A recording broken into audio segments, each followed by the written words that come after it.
तो हम अब बातें करेंगे income tax, a compulsory collection of money. देखिए यहां पर हम इस कंपल्सरी वर्ड को ऐसे समझेंगे कि अगर कहीं हम किसी ऐसे क्राइटेरियाज या रेंज में फॉल कर रहे हैं या हम पर वो लॉ एप्लीकेबल है, तो फिर क्या हमें वो टैक्स पे करना मैंडेटरी होता है या चॉइस होती है। तो अगर हम उस हिसाब से देखें, so then that is mandatory, कि अगर हम पर वो लॉ एप्लीकेबल है, हम लाइबल हैं उसके लिए, देन वी हैव टू पे। ऐसा नहीं है कि हम ये बोलते हैं कि जी अरे साहब थोड़ा सा टाइम ठीक नहीं चल रहा, पैसे नहीं है तो हम नहीं दे सकते, इस बार अगली बार ले लेना। तो ऐसे थोड़ी होता है। यानी कि अगर हम पर वो लॉ एप्लीकेबल है, अब देखिए ऐसे तो फिर आप जानते हैं हर कोई यही करेगा। एग्जाम्पल के लिए ऐसे ले लो कि आपने पूरे साल कोई भी काम करा, बिजनेस करी, जॉब करी, आपने पैसे कमाए, लेकिन जब टैक्स पे करने का टाइम आया, मान लो आपने वो पैसे खर्च कर लिए और आपके पास पैसे नहीं है, तो क्या आप सरकार को ये बोल के बच जाओगे कि जी पैसे तो खर्च हो गए, सब अगली बार ले लेना एंड ऑल। तो पॉइंट आता है नहीं, अगर आप उन कंडीशंस क्राइटेरियाज में फॉल करते हैं तो आपको फिर टैक्स की पेमेंट करनी ही होगी। तो देखिए मैं अगर टैक्स को और एक्सप्लेन करने के लिए आगे बढ़ूं, तो अ compulsory collection of money that is called tax. लेकिन इसमें भी थोड़ा सा हम ये भी समझने की कोशिश करेंगे कि जो सेंटेंस है हमारा, उसमें जो हम सेंटेंस पूरा कर रहे हैं, अगर उसमें कोई वर्ड कम है या कोई एक्स्ट्रा ऐड हो गया, तो उसका पूरा का पूरा मतलब कुछ और ही निकल जाता है। तो हमें कोशिश करके चलनी है, और हालांकि हमारे सीखने का भी हिस्सा वही रहना चाहिए कि हम अपनी बातों को, अपने कोई भी एक्सप्लेनेशन प्रेजेंटेशन को उस हिसाब से दें, अपने सेंटेंसेस को उस हिसाब से ड्राफ्ट करके बोलें या लिखें जो अपने आप में कंप्लीट हो। तो ऐसे ही, क्योंकि नहीं तो उसका कोई गलत मतलब भी निकाल सकता है। समझिए अगर सिर्फ इतना लिखा हो कि अ compulsory collection is a tax, तो ऐसे मान लीजिए मेरा कोई बिजनेस है, मान लो मैं मार्कर वगैरह बनाता हूँ, पेन मार्कर एटसेट्रा, और मैंने पूरे साल बिजनेस करके अच्छा खासा पैसा कमाया। अब टैक्स को लेकर के बात करें तो ऐसा तो है नहीं कि डेली बेसिस पे टैक्स देना होता है हमें, उसके लिए हमें कोई टाइम फ्रेम होता है कि जी आपको पूरे महीने का यानी कि मंथली बेसिस पर, या पूरे क्वार्टर का क्वार्टरली बेसिस पर, या एनुअली पूरे साल का, और फिर ड्यू डेट फिक्स होती है, हमें उस तारीख तक सरकार को पैसा जमा कराना होता है। तो ऐसे मान लीजिए कि जब वो ड्यू डेट आई, जब वो समय करीब आया, जब मुझे टैक्स देना था, तो सेम उस वक्त मेरे पास पैसे खत्म हो गए, मैंने कहीं खर्च कर दिए। अब मैं सोच रहा हूँ क्या करूँ क्या करूँ, फिर मैंने देखा कि टैक्स का मतलब सरकार ने बताया है अ कंपल्सरी कलेक्शन। तो मैंने सरकार को ऑफर रखा कि मालिक एक काम करते हैं, मैं, पैसे तो नहीं है, मैं मार्केट का बिजनेस करता हूँ, मेरे पास गोडाउन में बहुत सारा स्टॉक पड़ा है, आप कहो तो जितना मुझे पैसा आपको एज अ टैक्स देना, मैं उतने के मार्केट भिजवा दूं। तो सोचिए क्या हम as a tax other than money कुछ पे कर सकते हैं। तो अगर देखो सिर्फ इतना लिखा है तो ऑफकोर्स कोई भी इस बात को पढ़ करके यही इंटरप्रेट करेगा, हाँ कहाँ लिखा है कि जी आपको सिर्फ पैसे ही देने। तो देखिए जैसे मैंने वो वर्ड्स लिखे थे, अब मैं उन्हें वापस ऐड कर रहा हूँ। अगर हम ये पूरा लिख देते हैं कंपल्सरी कलेक्शन ऑफ मनी, तो फिर जो खुराफाती आइडिया था वो कोई ऐसा यूज नहीं कर पाएगा, ना कोई ऐसा ऑफर रखेगा, क्योंकि क्लियर हो गया अ कंपल्सरी कलेक्शन ऑफ मनी, यानी कि एज अ टैक्स अगर हमें कुछ पे करना है, so that is only and only monetary money. चलिए अब उसके बाद बात करते हैं कि कंपल्सरी कलेक्शन ऑफ मनी, ये जो कंपल्सरी कलेक्शन है ये कर कौन सकता है। हमने फिल्मों में, मूवीज में देखा होगा कि कुछ भाई लोग कंपल्सरी कलेक्शन करते हैं, पैसे दो तो ठीक है, नहीं तो वो नुकसान पहुंचाते हैं। तो क्या वो भी टैक्स है? तो आंसर इज नो। यानी कि ये कलेक्शन कौन कर सकता है? सिर्फ बाय गवर्नमेंट, यानी कि अगर सरकार कर रही है then that is the tax, otherwise that is illegal. उसके बाद गवर्नमेंट भी ये कलेक्शन कहाँ कर सकती है? मान लीजिए हमारे ऑनरेबल प्राइम मिनिस्टर कहीं फॉरेन कंट्री विजिट पर गए और कहते हैं कि चलो भाई इंडिया को डेवलप्ड कंट्री बनाना है और बहुत कुछ रिक्वायरमेंट्स हैं, लाओ टैक्स दो, पैसा दो। तो क्या बाहर मांग सकते हैं? Answer is no. वो कलेक्शन सिर्फ कहाँ हो सकता है? हमारी अपनी टेरिटरी में, यानी हमारे ही देश में, इन इंडिया। अब इन चीजों के बाद और अगर आगे कंक्लूड करें, तो क्या सरकार हमसे अपने मन मर्जी जैसा उन्हें उचित लगे, जब उन्हें चाहे तब वो टैक्स कलेक्ट या मांग सकते हैं? Answer is no. जो भी कुछ हमसे सरकार एज अ टैक्स कलेक्ट करती है वो किसी न किसी लॉ के अंडर ही किया जा सकता है, यानी कि पहले से उसके लिए लॉ बनाया, पास कराया एंड इम्प्लीमेंट किया गया होगा। So under any act, law and rules and regulation. तो देखिए अब मैं कंप्लीट करता हूं। अगर हमसे कोई पूछता है व्हाट इज टैक्स, तो हम एक सिंपल भाषा में क्या समझाएंगे? अ compulsory collection of money by government in India under any law, that is tax. Example के लिए अगर हम बात करें तो हमारी सरकार हमसे इनकम टैक्स वसूलती है, उसके लिए एक प्रॉपर लॉ है and that is income tax act 1961। हमारी सरकार हमसे जीएसटी वसूलती है, जैसा कि आप जानते हैं, उसके लिए भी प्रॉपर अलग अलग कई सारे लॉ हैं एंड जीएसटी एक्ट 2017 इस तरीके से। तो कहने का मतलब कि जो भी टैक्स हमसे हमारी सरकार वसूलती है उसके लिए एक प्रॉपर लॉ होता है और उस लॉ में जो भी रूल्स रेगुलेशन प्रोविजन जो भी कुछ है उन्हीं के अकॉर्डिंग वो टैक्स लगाया और वसूला जाता है। अब अगर हम सौरभ यहां से आगे टाइप्स की बात करें कि टैक्स के टाइप्स कितने हैं, so broadly there are two type of taxes, direct tax and indirect tax. तो मैं थोड़ा सा आपका व्यू लेना चाहूंगा सर कि क्या आप मुझे बता पाएंगे कि कौन से टैक्सेस को डायरेक्ट और कौन से को इनडायरेक्ट, और क्यों उसको डायरेक्ट और क्यों उसको इनडायरेक्ट बोलते हैं। देखिए कंपलसरी तो दोनों ही है। अगर आप डायरेक्ट टैक्स के दायरे में आते हैं तो आपको वो पे करना है, अगर इनडायरेक्ट टैक्स के दायरे में आते हैं तो वो पे करना है। तो अगर हम ये देखें कि डायरेक्ट को जैसे आपने कोरिलेट किया है तो बिल्कुल वैसा नहीं है, यानी कि जो हमने ऊपर अंडरस्टैंड किया है टैक्स के बारे में, सो दैट मीन्स कि ये एक्सप्लेनेशन चाहे मेरा डायरेक्ट टैक्स हो चाहे इनडायरेक्ट दोनों के लिए है। यानी कि वो कंपलसरी कलेक्शन जो हमारी सरकार करती है इंडिया में थ्रू एनी लॉ, और यहाँ गवर्नमेंट का मतलब वो सेंट्रल गवर्नमेंट हो सकती है, वो स्टेट गवर्नमेंट हो सकती है, समझ रहे हैं आप। तो चलिए अब हम समझते हैं डायरेक्ट टैक्स के बारे में। तो मैं कुछ छोटे छोटे से क्वेश्चन आपसे करूंगा और आप मुझे उनके आंसर्स करेंगे और समझेंगे हम कि किस टैक्स को डायरेक्ट और किसको इनडायरेक्ट, और डायरेक्ट को डायरेक्ट क्यों और इनडायरेक्ट को इनडायरेक्ट क्यों, यानी कि विद रीजंस बात करते हैं। तो आप मुझे बताएं कि टैक्स का कलेक्शन कौन करता है। देखो हम ऊपर सीख चुके हैं, पढ़ चुके हैं, तो बताइए टैक्स का कलेक्शन कौन करता है।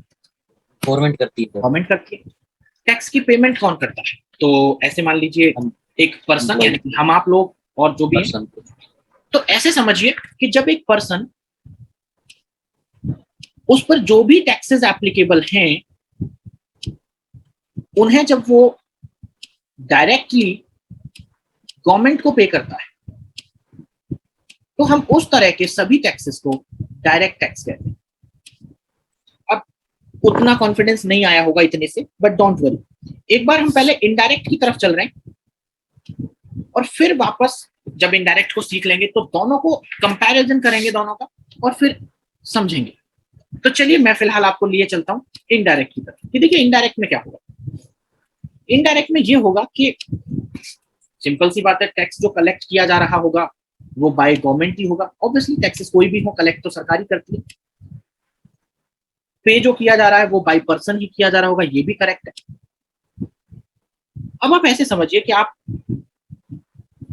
कुछ खरीदने बाजार चले गए और बाजार में जब आप कुछ खरीदने चले गए आपको कुछ पसंद आया, तो जो भी शॉपकीपर है या जो भी रिटेलर है आपने उससे पूछा कि भाई प्राइस क्या है, उसने आपको बताया कि प्राइस 1000 रुपीज।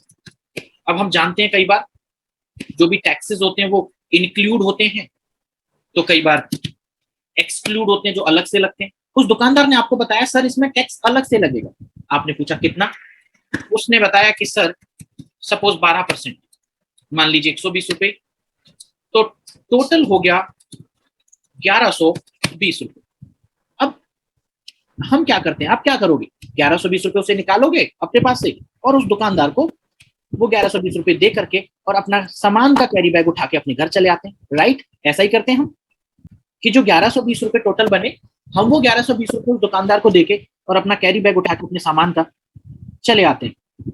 राइट, हाँ जी, हाँ जी सर। अब सवाल ये है मेरा आपसे कि क्या वो 1120 रुपए सारे के सारे उस दुकानदार के हैं कि उसमें 120 रुपए जो हैं वो उस दुकानदार के नहीं बल्कि सरकार के हैं, और वो पैसे सरकार को पहुंचाने की रिस्पॉन्सिबिलिटी किसकी है अब। So now the responsibility of shopkeeper कि वो उन 120 रुपए को सरकार को पहुंचाए। तो जरा समझिएगा पूरी सिचुएशन को। जो सरकार के पास एज अ टैक्स 120 रुपए पहुंचे हैं वो निकले किसकी पॉकेट से थे, वो तो पर्सन यानी कि आपकी जेब से निकले थे। लेकिन क्या वो आपने डायरेक्टली सरकार को दिए क्या, कहीं आंसर इज नो। हम तो किसी मीडिएटर को वो पैसे देते हैं और वो मीडिएटर फिर आगे सरकार तक पहुंचा देता है। सो इन दिस सिचुएशन अगर हम बात करें तो जो अल्टीमेट टैक्स पेयर है जिसकी जेब से पैसा निकला वो तो ये पर्सन है, और अल्टीमेट जो टैक्स रेसिपिएंट है, जिसके पास वो पैसा पहुंचा, वो सरकार है। बट फॉर दिस ट्रांजेक्शन वो कहीं भी इंटरेक्ट नहीं हुए। यानी कि अल्टीमेट टैक्स पेयर और टैक्स रेसिपिएंट के बीच कैसा रिलेशन डेवलप हुआ? इनडायरेक्ट, यानी कि पैसा इसकी जेब से निकलकर इनडायरेक्टली सरकार तक पहुंच गया। तो इस तरह के जितने भी टैक्सेस होंगे वो इनडायरेक्ट। और अब मैं एक एग्जांपल लेता हूं पहले हम इनडायरेक्ट टैक्स का। तो देखिए इनडायरेक्ट टैक्स के एग्जांपल्स में, जैसा कि आप जानते हैं, जीएसटी, कस्टम ड्यूटीज। जीएसटी से पहले बहुत सारे टैक्सेस थे हमारे जो हट गए, VAT and CST. Excise duty, ये एक्साइज ड्यूटी अभी भी पेट्रोल, लीकर वगैरह पे लगती है। Service tax.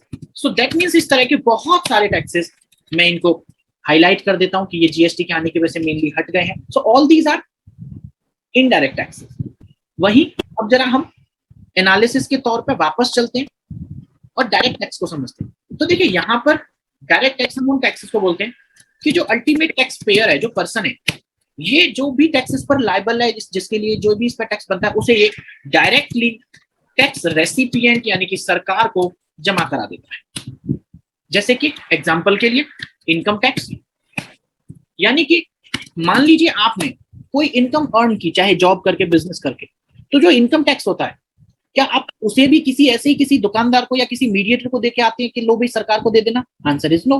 वो तो हमें ही जमा कराना होता है, जो कि हम सरकार के अकाउंट में ऑनलाइन ट्रांसफर कर सकते हैं, या किसी प्रोफेशनल की मदद से, जैसे सीए वगैरह की मदद से हम वो पेमेंट्स वगैरह सरकार तक कर देते हैं। सो बेसिकली अब अगर आप ये सोचते हैं कि सर सीए भी तो बीच में आया, वो भी तो एक मीडिएटर हो गया, नहीं साहब, वो मीडिएटर नहीं है, वो सिर्फ और सिर्फ एक असिस्टेंट है। वो आपको असिस्ट कर रहा है, आपकी हेल्प कर रहा है। अब ऐसे मान लो, जैसे कई बार होता है ना, मान लो आप कहीं किसी बैंक में गए और आप सपोज कुछ कैश जमा कराना था सौरभ आपको, आप लाइन में लगे हुए और आपने देखा कि वहां एक कोई पर्सन आते हैं, थोड़े एज और थोड़े से, और वो आपसे आके हेल्प मांगते हैं, कहते हैं कि बेटा ये जरा फॉर्म भर दोगे। मान लो उन्हें भी पैसे जमा कराने थे कि ये स्लिप भर दोगे। अब चाहे तो उनको लिखना नहीं आता, चाहे कोई भी और रीजन है, तो आपने कहा ठीक है।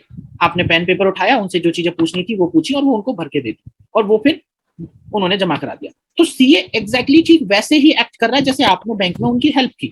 सीए कोई दुकानदार की तरह मीडिएटर नहीं है जो अपने नाम पे टैक्स ले। अब ऐसे मान लो अगर आपने सीए के खाते में भी पैसे भेज दिए, तो जब वो जमा कराएगा उस टैक्स को, तो वो जमा कराते वक्त किसका नाम बताएगा, अपना या आपका?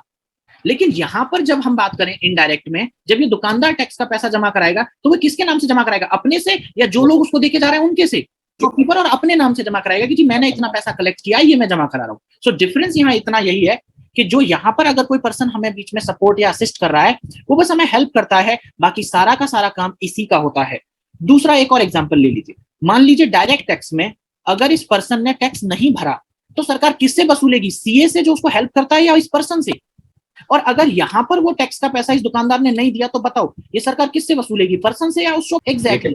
इससे अब ये चीज हमें क्लियर हो जाती है कि इनडायरेक्ट टैक्स में पेमेंट यानी कि टैक्स का पैसा निकलता तो पर्सन की जेब से, लेकिन उसके बाद की सारी रोल्स एंड रिस्पॉन्सिबिलिटीज इस पर्सन की होती है सरकार को पहुंचाने की। अगर डिफॉल्ट करता है तो सरकार इससे कलेक्ट करती है, और जब जमा कराता है ये तो अपने ही नाम से कराता है। वहीं डायरेक्ट टैक्स में सारा का सारा काम, सारी के सारे रोल्स एंड रिस्पॉन्सिबिलिटीज उस ही इंडिविजुअल, उस ही पर्सन की होती है जिसको कि टैक्स पे करना है, भले ही वो बीच में किसी की हेल्प ले या ना ले। क्लियर है? तो चलिए, ये थे हमारे टाइप्स ऑफ टैक्सेस। अब हम इसमें अपने इनकम टैक्स, जो कि डायरेक्ट टैक्स का टाइप है, उसकी तरफ आगे बढ़ेंगे। अब देखिए, हम जानते हैं, मैं बताना चाहूंगा आपको कि जो हमारी गवर्नमेंट ऑफ इंडिया है, गवर्नमेंट ऑफ इंडिया के अंडर हमारा मिनिस्ट्री ऑफ फाइनेंस आ जाता है, और उनके अंडर रेवेन्यू डिपार्टमेंट आ जाता है।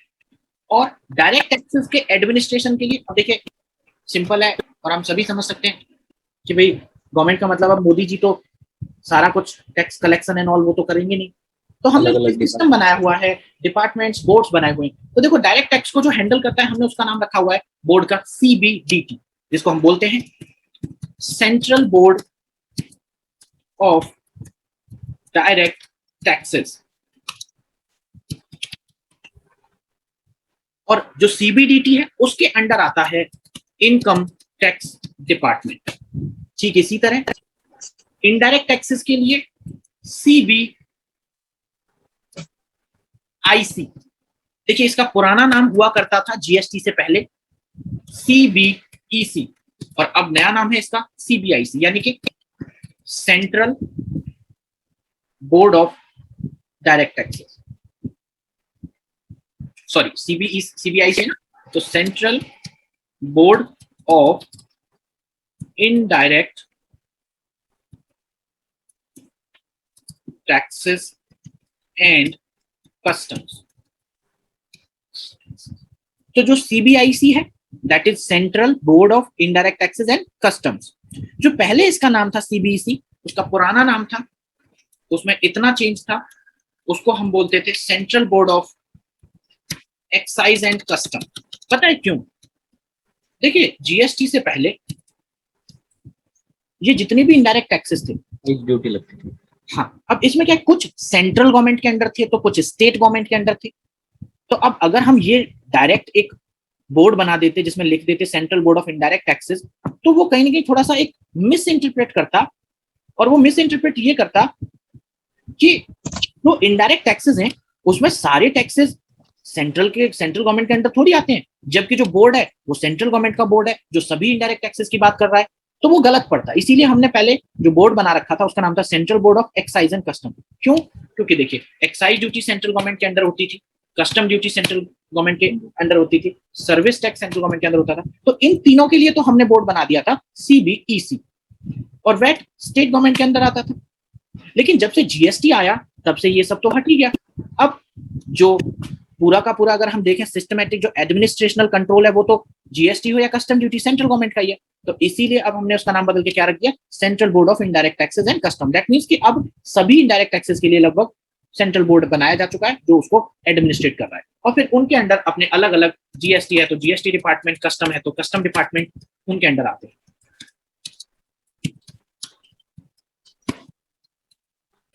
तो ये था हमारा एक, मैं बात करूं तो introduction about tax and tax system, जिसमें हम अपने डायरेक्ट टैक्स यानी कि इनकम टैक्स की बातें आगे करने वाले हैं, राइट। तो जो हमारा टॉपिक हमने चूज करा था for discussion that is income tax, जिसे अब हम यहां से आगे डिस्कस करते हैं।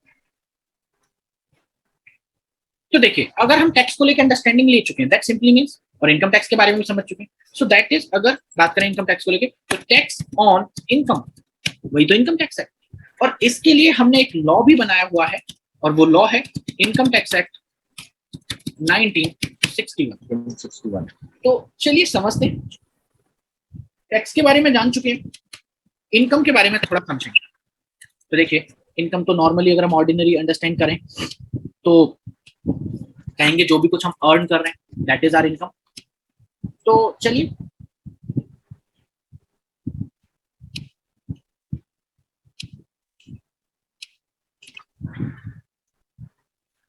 अब हम यहाँ पे समझते हैं कि टैक्स ऑन इनकम, और टैक्स के बारे में हम जान चुके हैं, समझते हैं इनकम के बारे में। तो देखो as per income tax law हमारी इनकम कहाँ कहाँ से हो सकती है, तो हम उनको बोलते हैं सोर्सेस या फिर हेड्स ऑफ इनकम। तो अगर हम सोर्सेज या हेड्स ऑफ इनकम की बात करें तो सबसे पहला हमारा सोर्स या हेड्स ऑफ इनकम यानी कि जहां से हम पैसे कमा सकते हैं वो है सैलरी, जॉब से। दूसरा हमारी इनकम हो सकती है हाउस प्रॉपर्टी से। अब ये हाउस प्रॉपर्टी क्या है, तो ऐसे समझ लीजिए कि मान लीजिए आपके पास कोई प्रॉपर्टी है और आपने उसे लेट आउट कर रखा है और आपको उससे रेंट रिसीव होता है, तो रेंट आपकी इनकम है। Yes sir. तो वो हमारा बोला जाएगा इनकम फ्रॉम हाउस प्रॉपर्टी। वहीं हमारे पास हमारा थर्ड सोर्स होता है इनकम का, जिसको हम शॉर्ट में बोलते हैं PGBP। इसका पूरा नाम अगर मैं लिखूं, प्रॉफिट्स और गेन्स ऑफ बिजनेस और प्रोफेशन। यानी कि कोई भी प्रॉफिट या कोई भी गेन यानी कोई भी किसी भी तरह की इनकम जो किससे हो रही है, बिजनेस या प्रोफेशन से। अब वो बिजनेस चाहे आप मैन्युफैक्चरिंग का कर रहे हैं, चाहे ट्रेडिंग का कर रहे हैं, चाहे सर्विस का कर रहे हैं, एनी बिजनेस। तो अगर कोई भी बिजनेस से रिलेटेड इनकम है तो वो हमारा थर्ड सोर्स बोला जाता है, जिसका नाम शॉर्ट में बोलते हैं पीजीबीटी। एंड द फोर्थ, जिसको कहा जाता है कैपिटल गेन, इसका मतलब है कि आपके पास कोई प्रॉपर्टी है जिसको हम बेसिकली बोलेंगे कि वो हमारी एसेट है, और वो प्रॉपर्टी या एसेट अगर हमने ट्रांसफर कर दी, यानी मैं कहूं तो सोल्ड आउट कर दी, और हमने जो उसको बेचा उस पर हमें कुछ प्रॉफिट हो गया, तो वो क्या बोला जाएगा? Capital gain.